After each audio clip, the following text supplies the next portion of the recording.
If you ask people across the United States, is the future going to be better than the past? Most say no. My kids will be worse off than I am. They think innovation won't make the world better for them or their children. So who's right? The people who say innovation will create new possibilities and make the world better? Or the people who see a trend toward inequality and a decline in opportunity and don't think innovation will change that? The pessimists are wrong, in my view, but they're not crazy. If innovation is purely market-driven and we don't focus on the big inequities, then we could have amazing advances and inventions that leave the world even more divided. We won't improve public schools. We won't cure malaria. We won't end poverty. We won't develop the innovations poor farmers need to grow food in a changing climate. If our optimism doesn't address the problems that affect so many of our fellow human beings, then our optimism needs more empathy. If empathy channels our optimism, we will see the poverty and the disease and the poor schools. We will answer with our innovations, and we will surprise the pessimists. Over the next generation, you Stanford graduates will lead a new wave of innovation. Which problems will you decide to solve? If your world is wide, you can create the future we all want.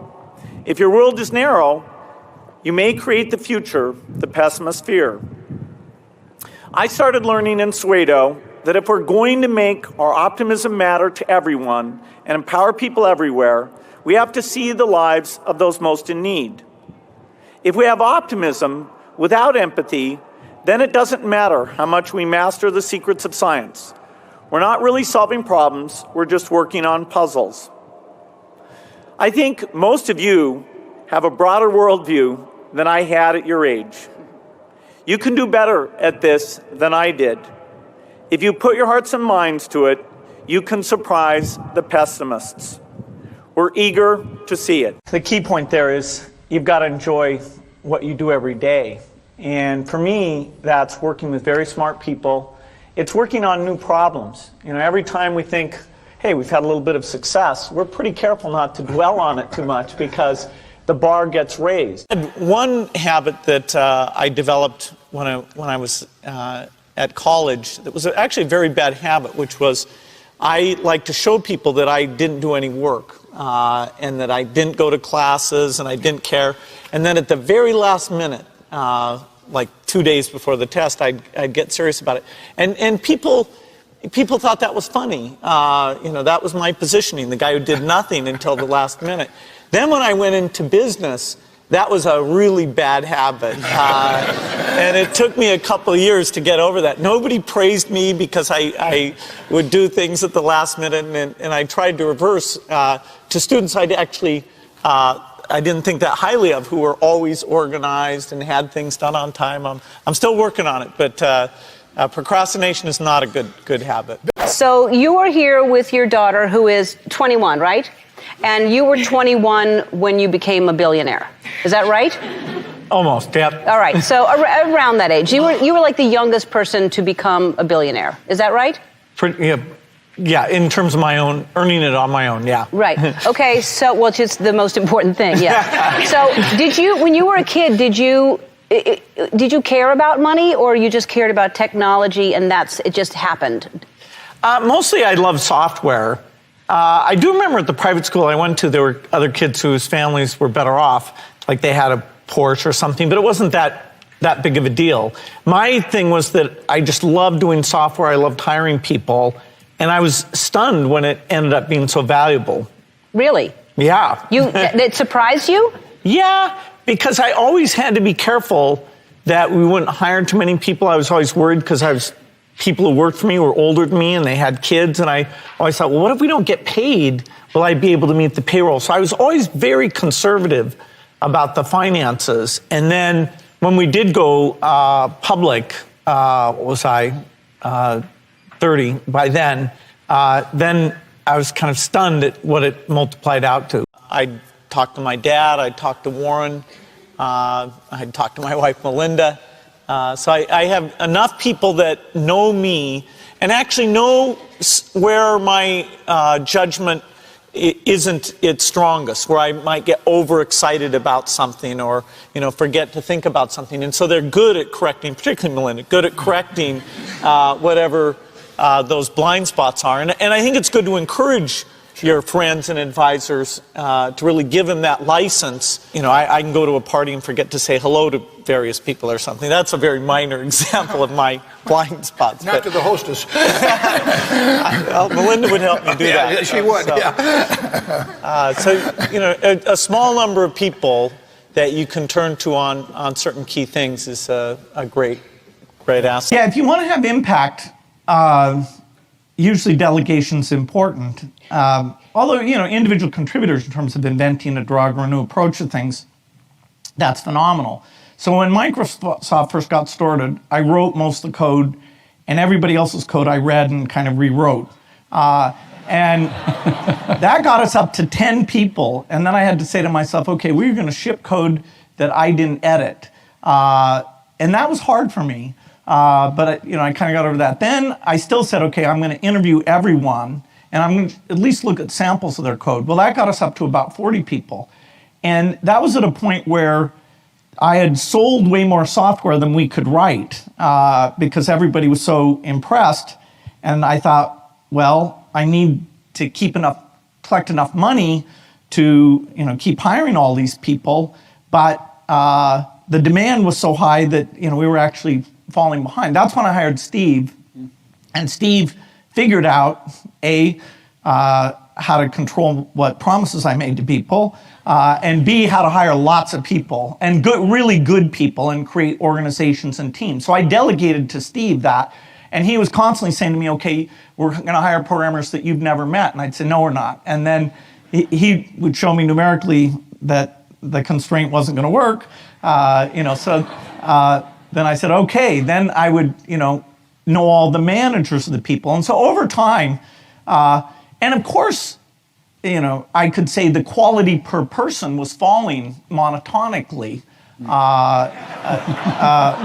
according to me. But, large problems, if you want to, write the most popular office productivity software, that one person absolutely can't do that. You can write pretty code. So everyone has to decide what scale of organization they want to work in. Eventually, my role was very much as a leader and a reviewer of managers, but the top people, and I hired some super experienced people, I would make sure they were pursuing a common vision and they were well coordinated. But in terms of a lot of management stuff, they were way better than I was. Now I had to have the framework to know what mix of skills that we needed and when they were working well enough together. But a lot of my value added was picking, say, to do graphics user interface or to do an integrated office type thing or to go global and not use agents to have Microsoft be present all over the world. And so, yeah, picking what you're good at and how you find the other people to fill in those things, that's super important. And most founders aren't able to scale that up and kind of give up the hands-on things that they used to get a lot of pleasure and comfort from. First I met Warren, we were talking about getting together and doing something again, and he pulled out his calendar, and the pages were so blank. And I said, wow, you've managed to avoid getting tied into a lot of kind of meaningless activity. And Warren said, yeah, you have to be good at saying no and picking the things that really make a difference. And that's one of many things I've learned from Warren, but that's one of my favorites. And so I can blame it on him whenever I'm turning things down. So I'm going to challenge Bill Gates, my partner at Facebook, Sheryl Sandberg, and Netflix's founder and CEO, Reed Hastings.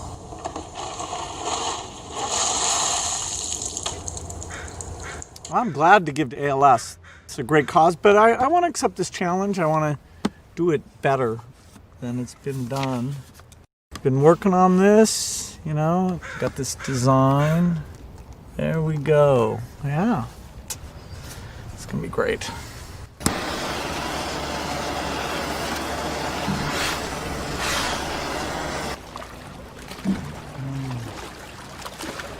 I'm here to join the people bringing attention to Lou Gehrig's disease by taking the ALS Ice Bucket Challenge.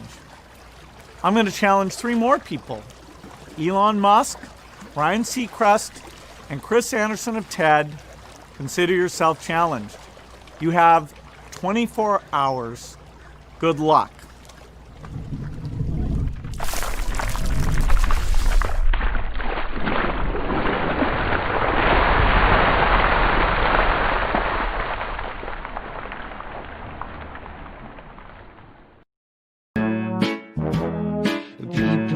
Tell you about my best friend. He's a warm-hearted person who loved me till the end. Now, people, let me tell you about my best friend. He's a one-boy, cuddly toy, my up, my down, my pride and joy. People, let me tell you about him. It's so much fun, whether we're walking man to man or whether we're walking sun to sun, 'cause he's my best friend. Yeah, he's my best friend.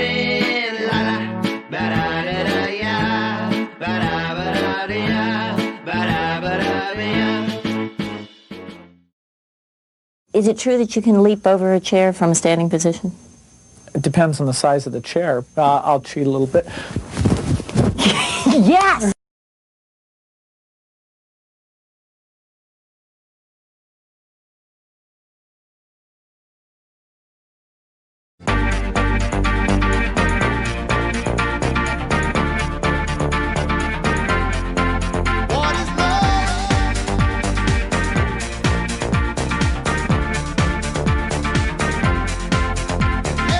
By the way, I believe in winners and losers, and especially the freedom to fail. Who? Him? Who? Him? Who? Him? Him? Who?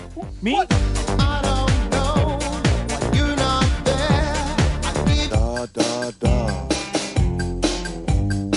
No way! What is love? Baby, don't hurt me. Don't hurt. Oh, behave.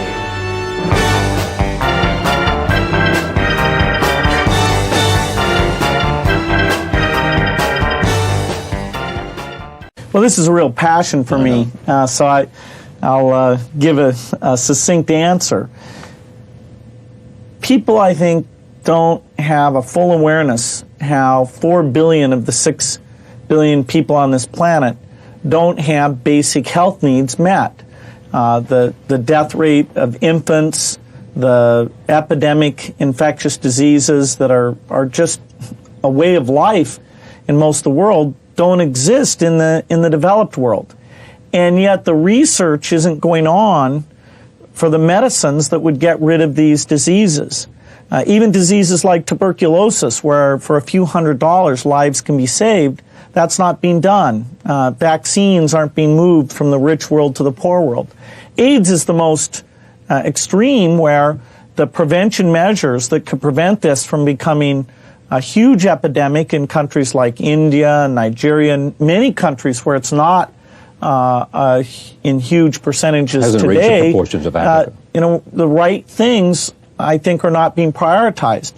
So the foundation that my wife and I have taken as its top priority these world health issues, the research, getting the vaccines out, and it's been fascinating to learn about this and to try and say that all these lives, the lives all over the world, should be treated with the same value that we treat lives here in the rich world. So just to sum up, in a sense, I mean, what you have learned from your own involvement, from funding it in terms of more money than had ever been applied, is that it can make a difference. Absolutely.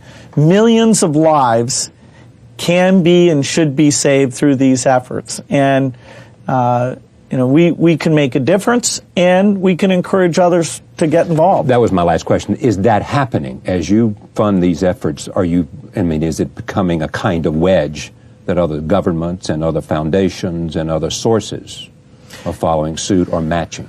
Yeah, we've seen a good start, I would say. The vaccine fund we put together, we put in $750 million now. Governments have agreed to put up $500 million in addition to that. In the AIDS area, some of the things we've backed have been able to attract additional money.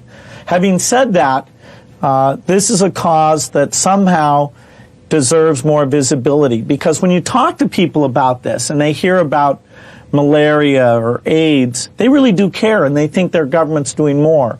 And so, when I'm not working, a lot of my creativity is going into what could be done to show people that their money would be well spent, it would make a difference, and try and make sure that world health gets more priority. Then you can save lives. That's what it's all about. I'm in meetings a lot. My calendar gets very full with those, and then at night, after the kids have gone to bed, I'm on email a great deal. I get messages during the day. That's my chance to give long responses. And then over the weekend, I send a lot of mail as well. I take 2 weeks a year to just go off and read and think, where I'm not interrupted by work or anything else. I'm just solidly trying to think about the future, and people get to send me things to read as part of that so-called Think Week. So it's a nice mix of things. About 25% of the time then I'm out traveling around, meeting with customers, Europe, Asia, and that sort of helps me think, okay, do we have the right priorities? What are people responding well to, and what would they like to see us do better?